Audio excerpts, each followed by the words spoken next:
اهلا بيكم في الحلقه الاخيره من الموسم الاول من بودكاست انت تخنت كده ليه. الحلقه دي هنتكلم على مثلث سحري، لو عرفت تظبط علاقتك معاه كل حاجه نفسك تحققها في حياتك هتعرف تحققها بسهوله. يلا بينا.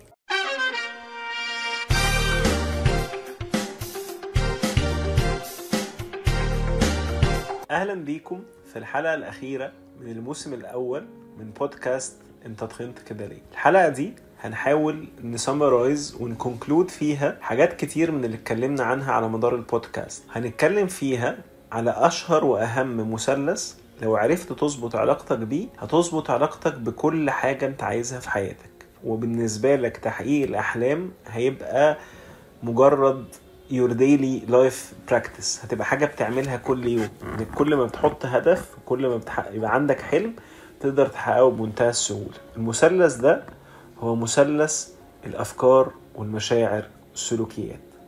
علشان نعرف المثلث ده بيشتغل ازاي ونفتكر مع بعض شوية حاجات من الحاجات الحلوة اللي اتكلمنا عنها في حلقات الموسم الأول من بودكاست انت تخنت كده ليه، تابعونا في الحلقة دي. يلا بينا. كتير مننا لما بيجي يتعامل مع مشاعره أو أفكاره أو سلوكياته بيتعامل معاهم إن هما 3 كيانات منفصلة، كأن كل واحد فيهم شغال في شركة في منطقة، واحد في مصر الجديدة، واحد في المعادي، واحد في الشيخ زايد، وبينسى إن ال3 حاجات بيحصلوا جوه نفس الجسم، جوه نفس المخ، وإن ال3 بيأثروا في بعض. ال3 عاملين زي المثلث متوصلين ببعض، وطول الوقت بيأثروا في بعض بالإيجاب أو بالسلب، بالزيادة أو بالنقصان. كل واحدة فيهم تقدر تأثر في الاتنين التانيين. سلوكياتك تقدر تأثر على مشاعرك. لو انت حاسس مشاعر سلبية تقيلة ومش عارف تخلص منها ومش عارف تتعامل معاها، لو عملت سلوكيات مختلفة ممكن تغير من الحالة الشعورية اللي انت بتعدي بيها دي. نفس الكلام أفكارك، لو انت اشتغلت على أفكارك وحسنت الأفكار السلبية اللي عندك والبيليفز الليميتنج أو المعتقدات المعطلة في حياتك، اشتغلت عليها وفكتها وحطيت مكانها empowering beliefs، حطيت معتقدات ممكنة بقت هي اللي بتدرايف الأفكار، هتلاقي إنها أثرت في مشاعرك ودفنتلي أثرت في سلوكياتك وبخليتك تقدر تعمل حاجات كتير مختلفة. المثلث ده مشاعرنا وأفكارنا وسلوكياتنا ليه دور كبير جدا في الويل بينج بتاعنا. لما تيجي تقول ان الانسان مش مجرد حالته الفيزيكال، لا، في حالة منتال وسايكولوجيكال كمان محتاج يهتم بيها ومحتاج يراعيها. فانت بتتكلم ان هو المثلث ده هو المسؤول الأكبر عن الحالة النفسية والمنتال ويل بينج بتاعك، ما بين السعادة والسرور والاطمئنان والامتنان للنعم الكتير اللي موجودة في حياتك، وما بين السخط والغضب والحزن والاكتئاب وكره الحياة نفسها وبكل تفاصيلها. دايما هتلاقي عامل من ال3 أو ضلع من ال3 أضلاع بتوع المثلث هو اللي بيبدأ، بس بيجر وراه الاتنين التانيين ويأثروا على الويل بينج بتاعك. طب ازاي نعمل بالانس؟ ازاي نخلق حالة من التوازن ما بين ال3 أضلاع في المثلث ده؟ فاكرين لما اتكلمنا على المايندفولنس؟ فاكرين لما اتكلمنا على اليقظة؟ واحدة من أكثر الحاجات اللي بتساعدك تبالانس المثلث ده هي اليقظة، هي الحياة بمايندفولنس، ممارسة اليقظة في كل سلوك من سلوكيات حياتك. لما انت بتخش على التجربة الجديدة اللي انت بتعملها، التجربة اللي بتعملها كل يوم، مش لازم تبقى التجربة نفسها جديدة، بس انت داخل بأسلوب جديد، وليكن الفطار الصبح، كوباية القهوة اللي بتشربها، لما انت بتحاول تركز معاها وتعملها بيقظة فانت بتطفي كل الحاجات التانية حواليك، بتوقف عوامل التشتيت اللي موجودة حواليك. فزودت تركيزك. فانت عملت ايه هنا؟ عملت سلوك ان انا طفيت التلفزيون، ما قعدتش ممسكتش الموبايل، قعدت ركزت، قعدت مثلا على كرسي، قعدت في البلكونة، ايا كان، مركز في كوباية القهوة اللي انا بشربها الصبح دي. السلوك ده هيبتدي ينعكس على الافكار والمشاعر. المايندفولنس بتشجعك تستخدم كل حواسك، كل السنسيشنز بتاعتك علشان تنغمس اكتر في التجربة دي. فتبتدي تشم كوباية القهوة، تتذوقها، تبتدي تركز وتسمع الأصوات من حواليك. لو انت بتصحى بدري ممكن تسمع أصوات عصافير، أصوات ديك بيصيح، صوت الهواء نفسه وهو بيتحرك حواليك، شوية نسمة الهواء اللي بتلطش في وشك دي. انت هنا بتكونكت أكتر مع جسمك، بتتواصل أكتر مع جسمك اللي هو مصدر المشاعر أصلا. فلو انت صاحي لسه مفيش حالة شعورية معينة انت موجود فيها، مفيش ايموشنال ستيت واضحة انت موجود فيها، هتروح لحالة شعورية ايجابية لانك بقيت متصل اكتر، ما بقيتش منفصل عن جسمك وهو عمال يصرخ ونفسه يناديلك. انت بقيت متصل معاه وجزء من يومك انكم تتصلوا مع بعض. فالسلوكيات هنا اثرت على المشاعر بالايجاب.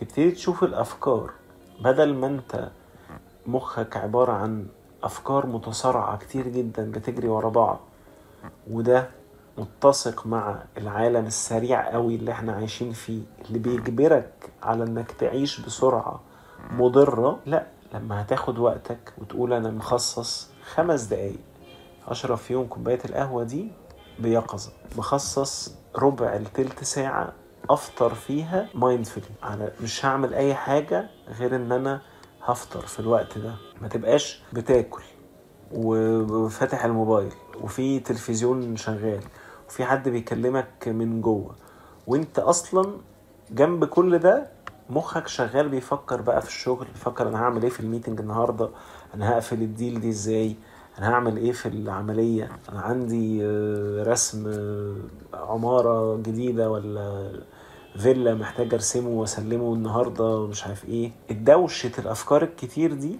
لما بتعمل السلوكيات بيقظة بتبتدي تتستف وتترتب اكتر، بتبتدي تعرف تفوكس. والفوكس ده، التركيز ده، هو سلاحك الاساسي لانجاز اي مهمة كبيرة في حياتك.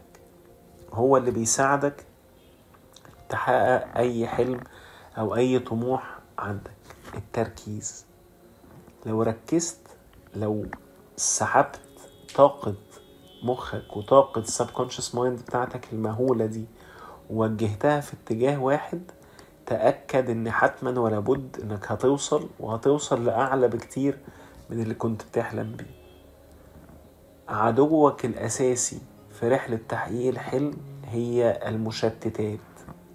زي ما قلنا في حلقة الانستنت جراتيفيكيشن، ان انت مخك عمال يتسرسل منك لحاجات تديله البلاجر ده بسرعة، كل دي مشتتات. ما انت بتمارس المايندفولنس وتعيش بيها، فانت بتساعد نفسك على تحقيق بالانس ما بين 3 أضلاع المثلث دي، ما بين الأفكار والشعور والسلوك. طيب ايه كمان ممكن يساعدني في رحلة البالانس والعلاقة الصحية مع هذا المثلث؟ رحلة السلف اويرنس، رحلة التعرف على نفسك. من اول حلقة في البودكاست دي واحنا بنتكلم على البادي ايميج وصورة الجسد وعلاقتك بنفسك، واهتمينا قوي نشرح يعني ايه نفس اصلا، وانك محتاج تمشي الرحلة دي ايا كان سنك، ايا كان اللي موجود في حياتك. هي حياة سعيدة مليانة فرحة وسرور، ولا هي حياة تعيسة مليانة اكتئاب وأمراض؟ في الحالتين محتاج تتعرف على نفسك، محتاج تشوف اللايرز كتير اللي موجودة في هذا الخلق العظيم وهذه النعمة العظيمة اللي ربنا رزقك بيها اللي هي نفسك دي. فرحلة السيلف اويرنس من اكتر الحاجات اللي بتساعدك على البالانس ما بين دول، سواء بقى بتمشيها ايا كانت الطريقة اللي بتمشي بيها. عايز تعمل مديتيشن، عايز تعمل يوجا، محتاج تروح لكوتش، محتاج تروح لثيرابي، اي نوع من انواع الهيلينج، اي نوع من انواع الترقي وانك تزكية النفس، الحاجة اللي ربنا سبحانه وتعالى امرنا بيها واللي قال لنا قد افلح من زكاها وقد خاب من دساها. انت طول ما انت بتشتغل على تزكية نفسك وان انت كل يوم تبقى نسخة افضل منك انت امبارح، فساعتها انت بتقرب اكتر للبالانس ما بين الافكار والمشاعر والسلوك. ولما تتعرف اكتر على نفسك تيجي تشوف حاجة زي اللي بيستفزك في الاخرين وتعرف ان دي حتة اصلا مدفونة جواك وشادوز انت عايز تنفي وجودها جواك، فبالتالي لما بتشوفها بتحصل حواليك تستفز، فتبتدي أفكارك تجاه الناس وتعاملاتك معاهم تختلف، وبالتالي سلوكياتك معاهم تختلف. بعد ما كنت بتتنرفز وتتشنج وتبقى عايز تقتل حد ولا تخبط دماغك في الحيط، بقيت أكثر هدوءا، بقيت مشاعرك أكثر بالانس، متزنة أكتر. وقيس على ده حاجات كتير جدا ممكن تحصل معاك برحلة السيلف اويرنس دي. طيب ايه كمان ممكن يساعدك تشتغل على الحاجات دي؟ اكيد الشغل على الافكار والشغل على الافكار والسلوك مع بعض، حاجة زي الكوجنيتيف بيهيفير ابروتش، سواء بقى الكوجنيتيف بيهيفير كوتشنج او الكوجنيتيف بيهيفير ثيرابي، حسب انت محتاج ايه، حسب المرحلة اللي انت واقف فيها. الشغل على الافكار، تحدي الافكار المعطلة ودي زرع أفكار أكثر إيجابية، وبالتالي التأثير في السلوكيات أو الشغل على السلوكيات لمساعدة تغيير الأفكار وهدم الأفكار المعطلة وهدم الأفكار السلبية اللي مزروعة جوا مخنا، من أكتر الحاجات المفيدة اللي ممكن تساعدك في تحقيق الهدف بتاع البالانس ده، تحقيق الهدف بتاع الاتزان ما بين الأفكار والمشاعر والسلوك. برضو مهم جدا تشتغل على المشاعر نفسها، تشتغل على حاجة اسمها الذكاء الشعوري أو الإيموشنال انتليجنس. إيه الإيموشنال انتليجنس ده؟ الإيموشنال انتليجنس ببساطة هي قدرتك على فهم والتعامل مع مشاعرك ومشاعر الآخرين. لو أنت شخص كبير في السن عنده 20 30 50 سنة 60 سنة، ولما بيحصل موقف ما يلوزت، تتشنج، تزعق، تمسك حاجة تخبطها، هل انت كده بتتمتع بالإيموشنال انتليجنس؟ الإجابة لا. انت بتسيب مشاعرك تسوق سلوكياتك، تخليك تتصرف بشكل لا يليق بسنك، بشكلك، بوضعك الاجتماعي. واغلب الوقت بتبقى بيحصل حاجة اسمها disproportion او عدم اتساق ما بين الفعل والشعور. يعني انت غضبت فبتعامل سلوك كبير قوي سيء تجاه الطرف الثاني، مثلا انك ممكن تعبر عن غضبك ده بشكل فيه ذكاء، بشكل فيه ذكاء عاطفي، لو انت بتتمتع بالايموشنال انتليجنس. طيب ده اكزامبل. نفس الاكزامبل ده الاكستريم اوبوزيت بتاعه، لو انت شخص او انتي شخص عنده كبير في السن، عنده 20 30 40 50 60 سنة، والطريقة اللي اتعلمتيها على مدار حياتك ان ايا كان الشعور اللي انا حاسة بيه ده هكتمه وهسبرس الايموشنز بتاعتي، هخلق جدار عازل ما بيني وما بين مشاعري، وابتدي اتعامل ان انا مكنة ما بحسش وما شعورش بأي حاجة خالص. هل أنا كده نجحت في أن أنا يبقى عندي ذكاء عاطفي وامنع مشاعري أنها تأثر في سلوكياتي؟ الإجابة لأ. انا نفس الوجه يعني، او وجه اخر لنفس العملة. العملة اللي وجهها الشخص اللي بيسيب مشاعره تسوء تماما، وجهها الاخر هو الشخص اللي بينكر مشاعره وبيدفنها تماما. مشاعرك اللي عمال تنكرها دي بتسمع بعد كده في جسمك، تعمل لك ستريس، تعمل لك ضغط عصبي. الستريس هو الروت كوز بتاع امراض كتير جدا، زي ضغط الدم، ارتفاع ضغط الدم، زي الكوليسترول، زي امراض القلب والكورونري، الى جانب العديد من الامراض المناعية، وبعد الشر الف مرة على اي حد السرطانات. كل دول حاجات ممكن عدم التعامل الصحي مع الضغط العصبي يؤدي ليها. الحالة النفسية بتاعتك اللي بتسوء جدا بسبب الاسترس، بسبب suppressing الايموشنز بتاعتك وعدم التعامل معاها بشكل صحي، كل دي من الحاجات اللي بتضر لما انت suppress الايموشنز بتاعتك. we are trying to find the balance، بنحاول نلاقي البالانس او التوازن ما بين الاتنين اكستريمز دول. والبالانس ده بيتحقق بالايموشنال انتليجنس، بيتحقق بالذكاء العاطفي، قدرتك على فهم والتعامل مع مشاعرك ومشاعر الآخرين. طيب، في حاجة مهمة فيما يتعلق بالأفكار اسمها البوزيتيف ثينكينج، وهتودينا للجزء بتاع البيهيفير موديفيكيشن أو التعديل السلوكي.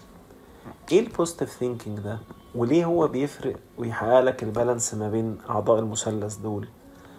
مخ الإنسان، دي حاجة احنا درسناها لما درسنا ال NLP، ودرسنا ازاي هذا الكيان العظيم مخ الإنسان بيشتغل ومتبرمج.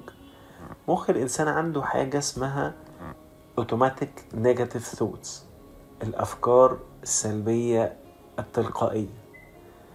هو programmed أو متبرمج إن هو مع أي حدث محفز، مع أي تريجر بيحصل في حياتك، يطلع لك أفكار سلبية كتير قوي. ده الديفولت. فلما أنا أتعلم، ودي حاجة محتاجة تتعلمها، إن أنا أفكر بإيجابية، وابتدي لما أبص على المشكلة اللي قدامي ما يبقاش أول سؤال هو إيه 100 حاجة اللي تخليني معرفش أعديها، لأن دي مخي اوريدي جاوب على السؤال ده وجاهز بالإجابة. يبقى السؤال هو إيه 100 حاجة اللي ممكن تساعدني أعديها، لأن الإجابة دي موجودة. ولو أنا زقيت مخي يفكر فيها هيطلع لي 100 حل أعدي بيه كل مشكلة بقابلها كل يوم. والحل ده منفعش أجرب التاني، ده منفعش أجرب التاني، ده منفعش أجرب التاني. لما أنا أعمل ده يوم بعد يوم، شهر بعد شهر، سنة بعد سنة، يبقى أنا غرست مخي في الحتة بتاعة التفكير الإيجابي. فبالتالي بقت فكرة إن في صعوبات في الحياة موجودة، صعوبات مش هتختفي، ولكن تعاملي أنا معاها هو اللي اختلف. المايند سيت بتاعتي هي اللي اختلفت، والأسلوب اللي ببص بيه على المشكلات هو اللي اختلف. وبالتالي مرة في التانية في التالتة بقيت ببص على الأمور بنظرة مختلفة، بنظرة إيجابية، وده يساعدني جدا في تغيير سلوكياتي، إن أنا أتصرف تجاه المشاكل بسلوكيات مختلفة. طبعا الثيرابي والكونسلينج من أكتر الحاجات اللي ممكن تساعدك تحقق البالانس ده. أنا النهاردة كواحد ربنا فتح عليا ورزقني إن أنا أبقى Certified Health and Wellness Coach. أنا كوتش معتمد للصحة والعافية. وأبقى Certified Nutrition Coach. أنا كوتش معتمد في التغذية والتغذية الرياضية كمان. وبعدين ربنا كرمني أكتر بشهادة ال NLP اللي البرمجة اللغوية العصبية، وبقيت Certified NLP Practitioner، بقيت معالج بال NLP معتمد. أنا أقدر أقدم لك خدمات كتير باختلاف النيدز اللي عندك، تخليني أساعدك تحقق البالانس ما بين الأفكار والسلوك والمشاعر بتاعتك دي. زي كتير في أنواع ثيرابي كتير.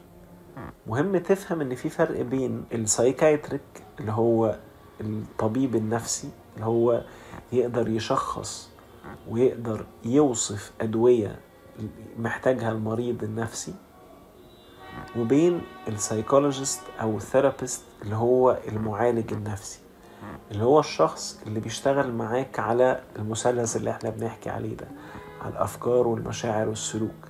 وهو شخص مش من حقه يوصف أدوية، ممكن يشخص ولو لقى أن الحالة طبيا محتاجة تدخل سايكايتريست يعمل ريفيرل ويشتغلوا مع بعض. يبقى السايكايتريست بيوصف العلاج الطبي، والسايكولوجيست بيشتغل معاك أو الثيرابيست بيشتغل معاك على الداي تو داي اكتيفيتيز اللي بتعملها، علشان هي دي اللي بتخلق البالك اوف تشينج، هي دي اللي بتعمل لك الركيزة الأساسية اللي بتبني عليها حياتك المستقبلية اللي مليئة بالبالانس ما بين الأفكار والمشاعر والسلوك. ملخصا، وعلشان ما نطولش عليكم أكثر من كده في الحلقة دي، احنا بنتكلم على أكتر 3 حاجات بتشكل حياتك اليومية. كل لحظة بتعدي عليك في يومك انت بتخبط في واحد من ال3 أضلاع دول، وال3 بيأثروا على بعض.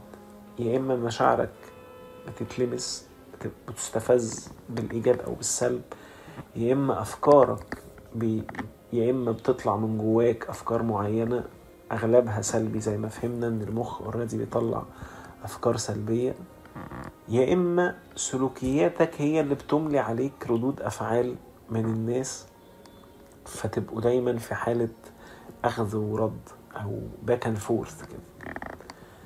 لو انت قدرت بشوية الحاجات اللي احنا قلناها دي، وبتوسيع مفاهيمك وبتوسيع شغلك على نفسك وشغلك على دماغك دي، والنعمة الكبيرة اللي ربنا رزقها لك، نعمة التفكير، نعمة الفضول، قدرت تحقق البالانس ما بين ال3 أضلاع بتوع المثلث دول، أفكار ومشاعر والسلوك، تأكد ان ده هيفتح لك أبواب لتحقيق كل اللي انت عايزه في حياتك. تقدر تخس وانت مبسوط، تقدر تعيش وانت مبسوط، تقدر تحقق كل أهدافك وانت بصحة وسعادة وامتنان لربنا. بنهاية الحلقة دي نبقى كده خلصنا الموسم الأول من بودكاست انت تخنت كده ليه. انبسطت جدا جدا جدا بالتجربة دي معاكم.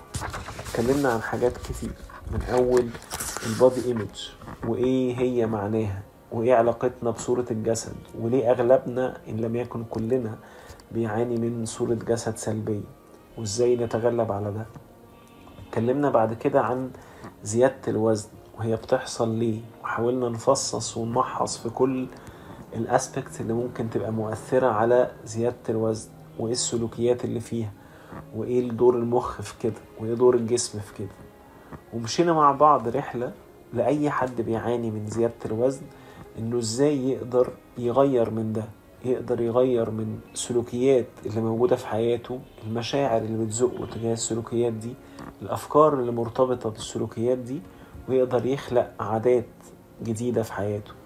اتكلمنا على عادات، اتكلمنا على خسارة الوزن، اتكلمنا على الأكل العاطفي كواحد من أكبر وأهم أسباب زيادة الوزن حوالين العالم كله، واتكلمنا على مفاهيم ممكن تبقى جديدة بالنسبة لك زي الانستنت gratification، زي الدوبامين ادكشن، وازاي تتعامل معاه. اتمنى انكم تكونوا اتبسطتوا واستفدتوا من الموسم ده من بودكاست انت تخنت كده ليه.